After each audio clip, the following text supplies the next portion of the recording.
minimum wage is a topic that Republicans and Democrats argue about on a regular basis. And Obama made it a point to mention that our minimum wage needs to be increased during his State of the Union address. Let's take a look at what he had to say. We know our economy is stronger when we reward an honest day's work with honest wages. But today, a full-time worker making the minimum wage earns $14,500 a year, even with the tax relief we put in place. A family with 2 kids that earns the minimum wage still lives below the poverty line. That's wrong. Tonight, let's declare that in the wealthiest nation on earth, no one who works full-time should have to live in poverty, and raise the federal minimum wage to $9 an hour. There's no question that we have to raise the minimum wage in this country. People who are working full-time jobs and are making $14,500 a year cannot survive on that amount of money. Well, it doesn't make sense for us to say that there's a federal minimum wage that if you have a family of 4 and you're working full-time, still puts you below the poverty line. It's ridiculous. So a few things just to put what Obama said in context. Back in 2008, when he was running for president, his proposal was that we increase the minimum wage to $9.50. Right. So during that speech, obviously you could tell that the number was a little lower at $9 an hour. So $9 an hour is a significant bump from $7.25 an hour, which is what the federal minimum wage is now.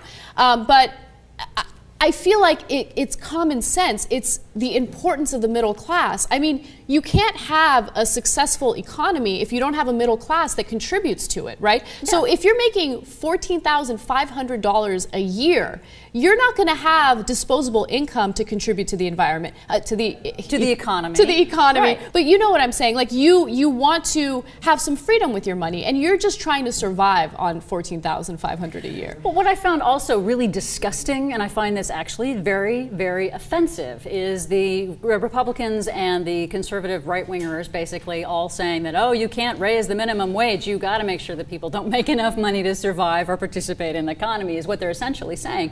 But at a time when corporate profits are at a record high and CEO pay is at a record high, I think this is insane that we can't manage somehow to pay people a living wage. I mean, maybe if you live in rural Montana, you can get by on $14,000 a year, but if you live in a big city like Los Angeles or San Francisco or Houston or Miami or New York, basically where 2/3 of Americans live, then that's not enough money to be able to make rent and feed your kids. And the idea that, we have old sad sack Boehner sitting back there, with his droopy dog face saying, yes, oh, I can't possibly think about what would happen with minimum wage. That's just impossible. That's a bridge too far. Let me read you his quote, and then I'm going to tell you why his statement was incorrect. He says, I've been dealing with the minimum wage issue for the last 25 years that I've been in elected office, and when you raise the price of employment, guess what happens? You get less of it. At a time when Americans are still asking the question, where are the jobs? Why would we want to make it harder for small employers to hire people?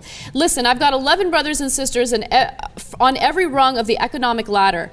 I know about this issue as much as anybody in this town, and what happens when you take away the first couple of rungs on the economic ladder, you make it harder for people to get on the ladder. So let me note a few things, okay?